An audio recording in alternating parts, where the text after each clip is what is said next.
નમસ્તે. Home learning પ્રોગ્રામમાં આપ સૌનું સ્વાગત છે. અત્યાર સુધી આપણે જે એપિસોડના અંતે જે સવાલ મૂકીએ છીએ એનો તમે બધા જ જવાબ આપવાનો સરસ પ્રયત્ન કરો છો, જે ખૂબ સારી બાબત છે. તો આપ સૌને ખૂબ ખૂબ અભિનંદન. સાથે સાથે કોરોના મહામારીના સંદર્ભે આપણે સ્વયં શિસ્ત જાળવીએ એ ખૂબ અગત્યની બાબત છે, જે અત્યારે આ સંક્રમણને રોકવા માટે સૌથી યોગ્ય બાબત છે. હવે આપણે સમય સંખ્યાઓ વિશે થોડી આગળ માહિતી મેળવીએ. તો આજે આપણે શીખવા જઈ રહ્યા છીએ સમય સંખ્યાઓનું સંખ્યા રેખા પર નિરૂપણ. હવે સંખ્યા રેખાથી તમે બધા પરિચિત છો ને? સૌથી પહેલાં આપણે પૂર્ણ સંખ્યાઓ કે પૂર્ણાંક સંખ્યાઓને સંખ્યા રેખા પર દર્શાવેલી. ત્યારબાદ આપણે અપૂર્ણાંક અને દશાંશ સંખ્યાઓને પણ સંખ્યા રેખા પર દર્શાવતા શીખેલા. અને હવે સમય સંખ્યાઓને સંખ્યા રેખા પર દર્શાવીશું. હવે શૂન્યની જમણી બાજુએ આપણે કેવી સંખ્યાઓ દર્શાવીએ છીએ? ધન સંખ્યાઓ, બરાબર. એટલે કે શૂન્ય પછી સમાન અંતરે આપણે ધન પૂર્ણાંકો લઈએ છીએ. અને તે જ રીતે શૂન્યની ડાબી બાજુએ સમાન અંતરે આપણે ઋણ પૂર્ણાંકો લઈએ છીએ. એટલે કે ઋણ 1, ઋણ 2, ઋણ 3. અહીં આપણે આ ઋણને કૌંસમાં દર્શાવીશું, તેથી સંખ્યા સમજવામાં સરળતા રહેશે. હવે આપણે એવું જાણીએ છીએ કે શૂન્યથી જમણી બાજુ જો આપણે 2 સંખ્યા લઈએ, એટલે કે ધન પૂર્ણાંક 2 લઈએ, તો શૂન્યથી જેટલા અંતરે 2 આવેલું હશે એટલા જ અંતરે શૂન્યથી ડાબી બાજુએ ઋણ 2 આવેલું હશે. એટલે કે શૂન્યથી ધન પૂર્ણાંક 2 અને શૂન્યથી ઋણ પૂર્ણાંક 2 નું અંતર સમાન હશે. તો ઋણ એ ધનની વિરુદ્ધ દિશાએ આવેલું છે અને સમાન અંતરે આવેલું છે, જે આપણે સમજ્યા. હવે જ્યારે આપણે અપૂર્ણાંકને દર્શાવીએ, એટલે કે જો આપણે કોઈ એક અપૂર્ણાંક લઈએ 1/2, એટલે કે અડધો, તો હવે અડધો શું છે તમે શીખ્યા છો, બરાબર. તો અડધો અથવા તો 1/2 એ કયા 2 પૂર્ણાંકોની વચ્ચે આવશે? સરસ, 0 અને 1ની વચ્ચે. કારણ કે 1ના 2 સરખા ભાગ, એટલે કે 0 અને 1ની બરાબર વચ્ચે આપણે અડધો અથવા તો 1/2 એવું દર્શાવી શકીએ. તો પછી આપણે સમય સંખ્યા ઋણ 1/2 દર્શાવવું હોય તો એ ક્યાં આવશે? તો સૌથી પહેલાં ઋણ સંખ્યા છે એટલે શૂન્યની ડાબી તરફ આવશે. અને બીજી અગત્યની બાબત કે 1/2 અને ઋણ 1/2 એ શૂન્યની વિરુદ્ધ બાજુએ છે, પણ શૂન્યથી સમાન અંતરે હશે. એટલે કે ઋણ 1/2 એ 0 અને ઋણ 1ની બરાબર વચ્ચે દર્શાવાશે. તો આ રીતે સંખ્યા રેખા પર સમય સંખ્યાઓ દર્શાવવી ખૂબ સરળ છે. ચલો હવે આપણે શીખીએ પ્રમાણિત સ્વરૂપમાં સમય સંખ્યા. આપણે સમય સંખ્યા તો શીખ્યા, પણ હવે તેનું પ્રમાણિત સ્વરૂપ એટલે શું, બરાબર. તો જુઓ, જ્યારે આપણે અપૂર્ણાંક શીખેલા ત્યારે આપણે અપૂર્ણાંકનું અતિ સંક્ષિપ્ત સ્વરૂપ શીખ્યા હતા. તમને બધાને યાદ હશે. જેમ કે કોઈ એક અપૂર્ણાંક છે 15/18. હવે આ અપૂર્ણાંકને જો આપણે અતિ સંક્ષિપ્ત સ્વરૂપમાં ફેરવવું હોય તો શું કરવું પડે? તો અંશ અને છેદ એ બંનેમાં રહેલી સંખ્યાઓને સમાન સંખ્યા વડે ભાગવી પડે. અને એ સમાન સંખ્યા એટલે કઈ સંખ્યા? જે બંનેના અવયવ હોય. અને જો આપણે સરળતાથી અતિ સંક્ષિપ્ત સ્વરૂપ શોધવું હોય તો આપણે કેવા અવયવ વડે અંશ અને છેદને ભાગીએ છીએ? મોટામાં મોટા અવયવ વડે, એટલે કે તેના ગુસાઅ વડે, ગુરુત્તમ સામાન્ય અવયવ વડે. જો અંશ અને છેદનો ભાગાકાર કરવામાં આવે તો આપણને આપેલ અપૂર્ણાંકનું અતિ સંક્ષિપ્ત સ્વરૂપ મળે. હવે 15 અને 18 આ બંને સંખ્યાઓનો ગુસાઅ શું છે? હવે તમે આ તો મોઢે પણ કહી શકશો ને? હા, તો આ બંને સંખ્યાઓનો ગુસાઅ થશે 3. એટલે આપણે 15 અને 18 ને જો 3 વડે ભાગીએ તો આપણને અંશમાં મળશે 15/3 એટલે કે 5 અને છેદમાં મળશે 18/3 એટલે કે 6. હવે આ સંખ્યા અતિ સંક્ષિપ્ત સ્વરૂપ થશે 15/18 નું. આવું આપણને કઈ રીતે ખબર પડશે? હા, કારણ કે જ્યારે અંશ અને છેદમાં રહેલી સંખ્યાઓનો એક સિવાય હવે કોઈ સામાન્ય અવયવ ન મળે તો આવી સંખ્યા અતિ સંક્ષિપ્ત સ્વરૂપમાં છે તેમ કહેવાય. તો પછી સમય સંખ્યાનું જ્યારે પ્રમાણિત સ્વરૂપ આપીએ ત્યારે એક બાબત તો આ જ થશે કે જ્યારે સમય સંખ્યાના અંશ અને છેદનો એક સિવાયનો કોઈ પણ અવયવ જો સામાન્ય ન હોય તો તે પ્રમાણિત સ્વરૂપમાં કહેવાય. પણ સાથે સાથે બીજી એક બાબત ખાસ યાદ રાખવાની છે. આપણે સમય સંખ્યાઓ વખતે શીખ્યા કે સમય સંખ્યાઓનો અંશ એ પૂર્ણાંક સંખ્યા છે, એટલે અંશમાં ઋણ પૂર્ણાંક પણ હોય, શૂન્ય પણ હોય અને ધન પૂર્ણાંક પણ હોય. અને સમય સંખ્યાઓનો છેદ એ શૂન્યેતર પૂર્ણાંક સંખ્યા છે, એટલે કે તેના છેદમાં શૂન્ય સિવાયની ધન અથવા ઋણ પૂર્ણાંક સંખ્યા હોઈ શકે. જેમ કે 4/5. તો આ સંખ્યામાં છેદ એ ઋણ પૂર્ણાંક છે, અંશ ધન પૂર્ણાંક છે, જે સમય સંખ્યા છે. પણ જ્યારે આપણે સમય સંખ્યાનું પ્રમાણિત સ્વરૂપ લખવાનું થાય ત્યારે બીજી એક બાબત જે અગત્યની છે એ છે કે હંમેશા પ્રમાણિત સ્વરૂપ વખતે સમય સંખ્યાનો છેદ એ ધન પૂર્ણાંક હોવો જોઈએ. એટલે સમય સંખ્યાને પ્રમાણિત સ્વરૂપમાં ફેરવવા માટે બે બાબતો અગત્યની. એક કે અંશ અને છેદનો એક સિવાય કોઈ પણ સામાન્ય અવયવ ન હોવો જોઈએ, અને બીજું સમય સંખ્યાનો છેદ હંમેશા ધન પૂર્ણાંક હોવો જોઈએ. તો હવે આ સંખ્યાને જો પ્રમાણિત સ્વરૂપમાં ફેરવવી હોય તો આપણે તેના છેદને ધન બનાવવો પડે. તો અહીં 4 અને 5 એ બંને એવી સંખ્યાઓ છે કે જેનો એક સિવાય કોઈ સામાન્ય અવયવ છે નહીં. તો હવે આપણે આ ઋણ 5ને જો ધન કરવા હોય તો અંશ અને છેદનો ગુણાકાર કઈ સંખ્યા વડે કરીશું? સરસ, ઋણ 1 વડે. એટલે કે 4/5. અંશ અને છેદનો ગુણાકાર ઋણ 1 વડે કરવાથી અંશમાં રહેશે ઋણ 4/5. બંને ઋણ પૂર્ણાંકોનો ગુણાકાર કેવો મળે? ધન પૂર્ણાંક. તો હવે આપેલ સંખ્યાનો જે છેદ ઋણ હતો તે હવે ધન બને છે. તો હવે જે આપણને સંખ્યા મળે છે એટલે કે ઋણ 4/5 એ સમય સંખ્યા 4/5 નું પ્રમાણિત સ્વરૂપ કહેવાય. સમજાયું? ચલો બીજી એક સંખ્યા જોઈએ. અહીં એક બીજી સમય સંખ્યા છે 8/18.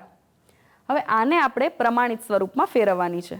તો સૌથી પહેલા આપણે તેનું અતિ સંક્ષિપ્ત સ્વરૂપ આપીશું, એટલે કે એના અંશ અને છેદનો ભાગાકાર આ બંને સંખ્યાઓના ગુસા વડે કરીશું. તો 8 અને 18 નો ગુસા થશે 2, એટલે કે 8 અને છેદમાં ઋણ 18. આ બંનેનો ભાગાકાર 2 વડે કરીશું. હવે જુઓ, હવે જ્યારે છેદમાં ઋણ સંખ્યા હોય અને આપણે ભાગાકાર કરવાનો થાય ત્યારે આપણે ધ્યાન રાખીશું કે આવા વખતે આપણે તેનું ઋણ ચિહ્ન અવગણીને જે સામાન્ય અવયવ છે તેના વડે ભાગાકાર કરીશું. હા, તો અહીં મળે છે 8/2 એટલે કે 4 છેદમાં ઋણ 18/2. 18/2 થશે 9 ને ઋણ પૂર્ણાંકનું ધન પૂર્ણાંક વડે ભાગાકાર કરીએ તો આપણને જવાબમાં ઋણ પૂર્ણાંક મળે. એટલે કે આપણને સંખ્યા મળશે 4/9. હવે જ્યારે આપણે છેદમાં ઋણ સંખ્યા રહેલી હોય અને તેને જો પ્રમાણિત સ્વરૂપમાં ફેરવવા માટે ભાગાકાર કરીએ ત્યારે બીજી એક બાબત યાદ રાખીશું કે આપણે છેદને ઋણમાંથી ધન બનાવવા માટે ભાગાકારમાં લેવાતી સંખ્યા ઋણ લઈશું. બે રીતે થઈ શકે.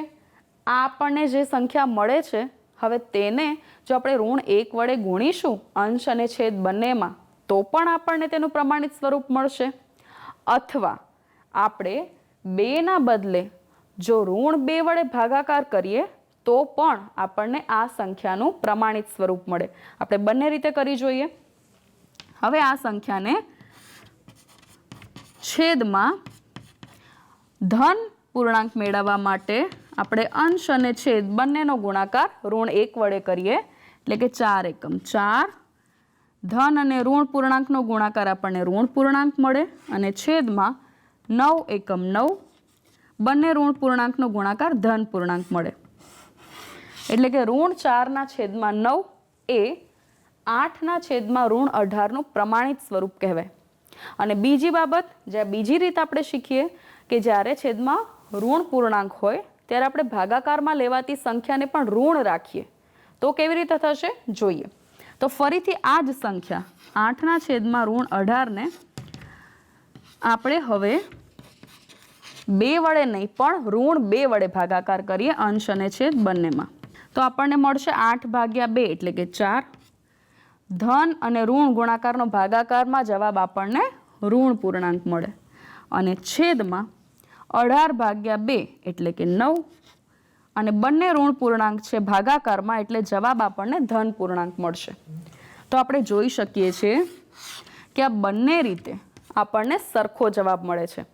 તો હવે તમે કોઈ પણ સમય સંખ્યાને સરળતાથી પ્રમાણિત સ્વરૂપમાં ફેરવી શકશો.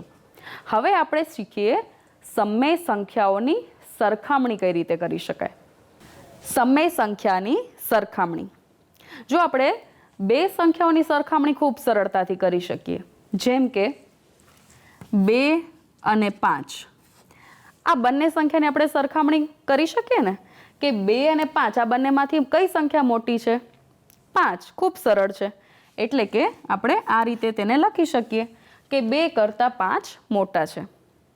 બીજું આપણે શીખ્યા છીએ કે જો બે સંખ્યાઓ હોય પણ એક સંખ્યા ધન અને બીજી સંખ્યા ઋણ હોય તો સરખામણી કઈ રીતે કરી શકાય. જેમ કે આપણે 2 ને ધન લઈએ અને 5 ને ઋણ લઈએ. ચાલો હવે આ બંને સંખ્યામાંથી કઈ સંખ્યા મોટી થશે? સરસ, 2, કારણ કે 5 એ ઋણ છે તો ઋણ કરતાં ધન સંખ્યા મોટી કહેવાય. ચાલો ફરીથી, હવે જો આપણે અપૂર્ણાંક લઈએ, હવે જો આપણે અપૂર્ણાંક લઈએ 1/2 અને 1/5. આની સરખામણી કરીએ તો અપૂર્ણાંકની સરખામણી આપણે ઘણી બધી રીતે શીખેલા. લસા લઈને કરી શકાય અથવા ચોકડી ગુણાકારની રીતે કરી શકાય. તો આપણે સરળ રીત કઈ છે? ચોકડી ગુણાકાર, એટલે કે 5 એકમ 5 અને 2 એકા 2. જે બાજુનો ગુણાકાર મોટો તે સંખ્યા મોટી, એટલે કે 1/2 એ 1/5 કરતાં મોટી સંખ્યા છે. તો આપણે આ રીતે લખીશું અને આપણે સરળતાથી સમજી પણ શકીએ. કોઈ એક વસ્તુના 2 ભાગ કરીએ અથવા તે જ વસ્તુના 5 ભાગ કરીએ તો કયા ભાગ મોટા મળે? જેમ ભાગની સંખ્યા ઓછી એમ એ ભાગ મોટો, એટલે કે 1/2 એ 1/5 કરતાં મોટા છે. બરાબર. અચ્છા, હવે આ તો થઈ અપૂર્ણાંક સંખ્યાઓ સુધીની સરખામણી. અચ્છા, હવે આપણે સમય સંખ્યાઓ વિશે વિચારીએ. જો આપણે આ જ બંને સંખ્યાઓ ઋણ લઈએ, એટલે કે ઋણ 1/2 અને ઋણ 1/5. સૌથી પહેલા તો તમને એ પ્રશ્ન થશે કે અત્યાર સુધી આપણે સમય સંખ્યાઓને લખવા માટે તેના અંશ અથવા છેદમાં જો ઋણ સંખ્યા હોય તો આપણે ત્યાં ઋણ દર્શાવતા હતા. હવે અહીં મેં બરાબર વચ્ચે ઋણની નિશાની કરેલી છે, એટલે કે આ ઋણ અંશમાં ઋણ પૂર્ણાંક દર્શાવે છે કે છેદમાં એ નથી ખબર, પણ આપણે બરાબર વચ્ચે ઋણ પૂર્ણાંક દર્શાવેલું છે. આવું કેમ કર્યું? તો હવે આપણે સમજીએ કે અત્યાર સુધી ધારો કે ઋણ 1/2 ને આપણે ઋણ 1/2 લખીએ અથવા 1/2 લખીએ. આ બંને સંખ્યાઓ ઋણ સમય સંખ્યાઓ કહેવાશે અને આ બંને સમય સંખ્યાઓ એકબીજાની સમાન સમય સંખ્યા છે, જે અત્યાર સુધી આપણે શીખ્યા છીએ. એટલે હવેથી જ્યારે આપણે ઋણ સમય સંખ્યાઓ લખીએ ત્યારે વચ્ચે ઋણની નિશાની પણ કરી શકીએ. સમજાયું? તો હવે આપણે આ બંને સમય સંખ્યાની સરખામણી કરી જોઈએ. જો અપૂર્ણાંકની સરખામણી સરળ છે કે આપણે ગુણાકાર કરી જોઈએ, જે બાજુનો ગુણાકાર વધારે મોટો અથવા તો લસાની રીતે કરીએ તો આપણે અપૂર્ણાંકો માટે સરખામણી કરી શકતા હતા. પણ હવે સમય સંખ્યાઓ માટે આપણે સમજવું પડશે. કઈ રીતે? જુઓ, હવે આ બે સંખ્યાઓને આપણે સંખ્યા રેખા પર સૌથી પહેલા દર્શાવીએ.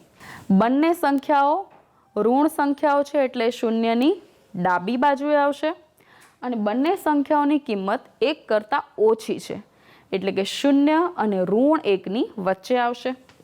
અહીં આપણે 0 લઈએ, અહીં ઋણ 1.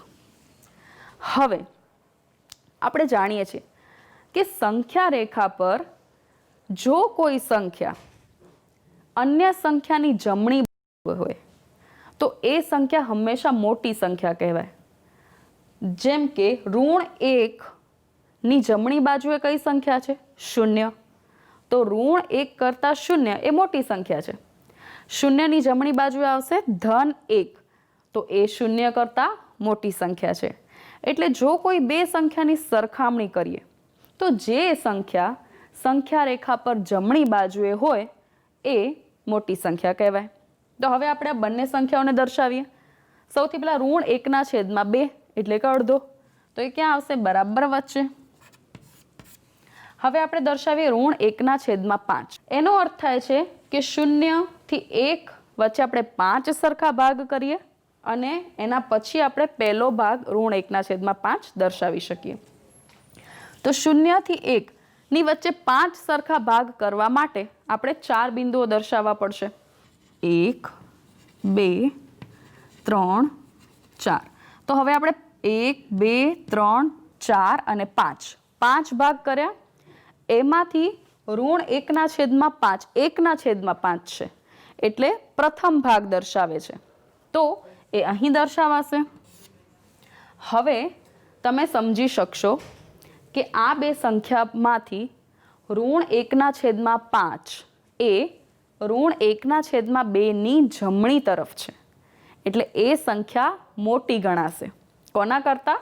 ઋણ 1/2 કરતાં. એટલે અહીં આપણે સરખામણીમાં લખી શકીશું આ રીતે.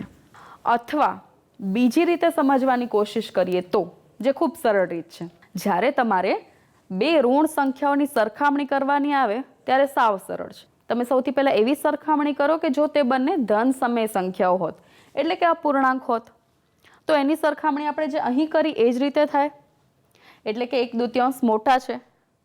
પણ જો આ બંને ઋણ થઈ જશે તો સરખામણી વખતે જે સંખ્યા ધન વખતે મોટી હશે એ ઋણ વખતે નાની થઈ જશે. સાવ સહેલું છે. ચાલો સમજીએ. બીજું એક ઉદાહરણ જોઈએ કે 3/4 અને 5/7. આ બંનેમાંથી કઈ સંખ્યા મોટી છે? તો સૌથી પહેલા બંને ધન છે એટલે આપણે જેમ અપૂર્ણાંકની સરખામણી કરીએ છીએ એ રીતે સરખામણી કરીએ. 7 તેરી 21, 4 પંચા 20. તો આ સંખ્યા મોટી છે. પણ હવે જો આ બંનેને ઋણ તરીકે લઈએ એટલે કે ઋણ 3/4 અને ઋણ 5/7, તો હવે કઈ સમય સંખ્યા મોટી થશે? પહેલા કરતાં ઊંધું થઈ જશે. એટલે કે હવે ઋણ 5/7 એ ઋણ 3/4 થી મોટી સમય સંખ્યા ગણાશે. ખૂબ સહેલું છે. સરસ. તો આ તમારા પાઠ્યપુસ્તકના અન્ય ઉદાહરણો પણ સમજવાની કોશિશ કરજો.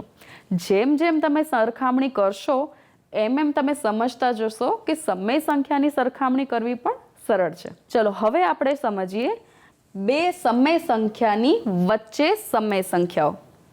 હવે જ્યારે આપણને કોઈ બે સંખ્યા આપેલી હોય, જેમ કે 2 અને 10, અને તમને કોઈ એવું પૂછે આ બે સંખ્યાઓની વચ્ચે કઈ કઈ ધન પૂર્ણાંક સંખ્યાઓ આવે, તો ખૂબ સરળ છે. કઈ કઈ સંખ્યાઓ આવશે? 3, 4, 5, 6, 7, 8 અને 9. બરાબર. આના સિવાય અન્ય કોઈ ધન પૂર્ણાંક સંખ્યાઓ આવી શકે? ન આવી શકે. તો અહીં આપણને ગણતરી દ્વારા સમજાઈ જશે. પણ જ્યારે આપણે અપૂર્ણાંકો વિશે સમજીએ અથવા તો હવે આપણે જ્યારે સમય સંખ્યાઓ સમજવા જઈ રહ્યા છીએ તો ત્યારે બે સમય સંખ્યાઓની વચ્ચે કેટલી સમય સંખ્યાઓ આવશે તે કઈ રીતે ગણી શકાય અથવા નક્કી કરી શકાય એ આપણે સમજીએ. જો હું બે સમય સંખ્યાઓ લખું છું, √3/5 અને √1/3. હવે આ બંને સમય સંખ્યાઓની વચ્ચે આવતી સમય સંખ્યા શોધવા માટે સરળતા ખાતર આપણે સૌથી પહેલાં બંનેના છેદ સમાન કરીએ. એટલે કે √3/5 અને √1/3. હવે આ બંનેના છેદ સરખા કરવા માટે સૌથી પહેલાં 5 અને 3નો લસા કેટલો થશે? સરસ, 15. તો પહેલી સંખ્યાના અંશ અને છેદનો ગુણાકાર આપણે કઈ સંખ્યા વડે કરવો પડે? 3. અને બીજી સંખ્યાના અંશ અને છેદનો ગુણાકાર આપણે 5 વડે કરવો પડે. તો હવે આપણને સંખ્યા મળશે √9/15. તે જ રીતે અહીં √5 થશે અને 5 તરી 15. તો હવે આપણને આપેલી જે સમય સંખ્યાઓ છે જેની વચ્ચેની આપણે સમય સંખ્યા શોધવાની છે તેને સમાન સમય સંખ્યાઓ મળે છે. એટલે કે હવે આપણે √9/15 અને √5/15 આ બંને વચ્ચે કઈ સમય સંખ્યાઓ આવશે તે કહી શકીશું. કઈ આવશે? તો જુઓ, √9/15, પછી √8/15, √7/15, √6/15 અને √5/15. એટલે કે √9/15 અને √5/15 ની વચ્ચે આપણને 3 સમય સંખ્યાઓ મળી. તમે સરખામણી કરી શકશો કે આ બધી સંખ્યાઓમાંથી, જેમ કે √9/15 અને √8/15, આ બંનેમાંથી કઈ સંખ્યા મોટી કહેવાશે? ખૂબ સરસ, √8/15 એ મોટી સંખ્યા કહેવાશે.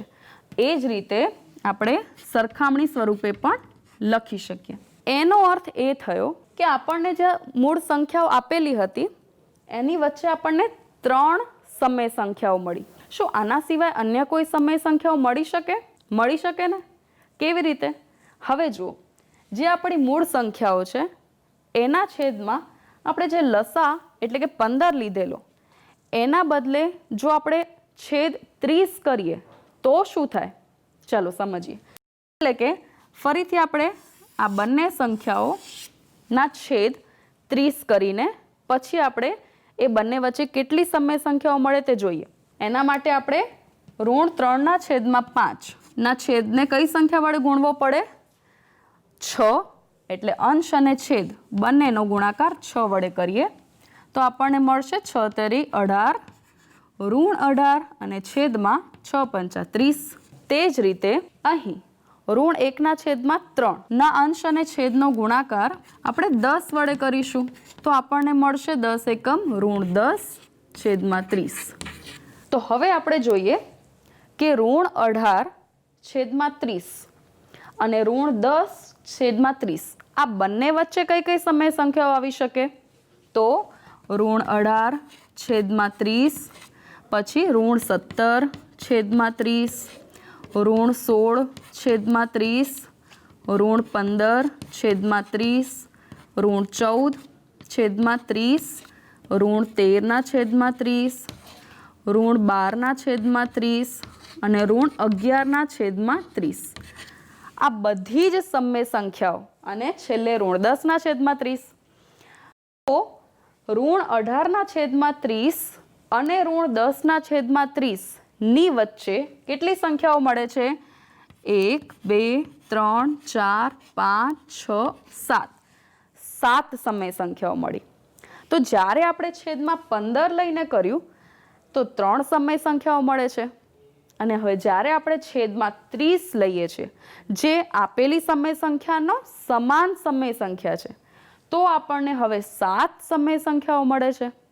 તો જેમ જેમ આપણે છેદ મોટો કરતા જઈશું એમ એમ આપણને વધારે સમય સંખ્યાઓ મળતી જશે. અન્ય રીતો પણ છે બે સમય સંખ્યાઓ વચ્ચેની સમય સંખ્યા શોધવાની.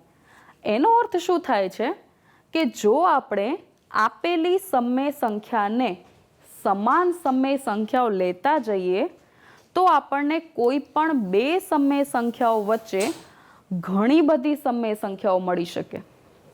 જેવી રીતે પૂર્ણાંક સંખ્યાઓમાં બે પૂર્ણાંકો વચ્ચેની પૂર્ણાંક સંખ્યાઓની સંખ્યા નિશ્ચિત હોય તે રીતે બે સમય સંખ્યાઓ વચ્ચે આવતી સમય સંખ્યાઓની સંખ્યા નિશ્ચિત હોતી નથી, એ અનંત સુધી વિસ્તરેલી છે. એટલે આપણે કહી શકીએ કે બે સમય સંખ્યાઓ વચ્ચે આવતી સમય સંખ્યાઓની સંખ્યા ગણી શકાય નહીં, ઘણી બધી સંખ્યામાં આપણને મળી શકે. તો આજ સુધી જે આપણે શીખેલી બાબતો છે એનું તમે ઘરે પુનરાવર્તન કરજો, મહાવરો કરજો. પાઠ્યપુસ્તકમાં જે એને લગતા કોયડા કે દાખલાઓ છે તે તમે ફરીથી ગણવાની કોશિશ કરજો. અને હવે સમય છે આજના સવાલનો. તો જોઈએ આજનો સવાલ. તો આજનો સવાલ છે 12/15 નું પ્રમાણિત સ્વરૂપ જણાવો. ફરીથી પ્રશ્ન જોઈએ, 12/15 નું પ્રમાણિત સ્વરૂપ જણાવો.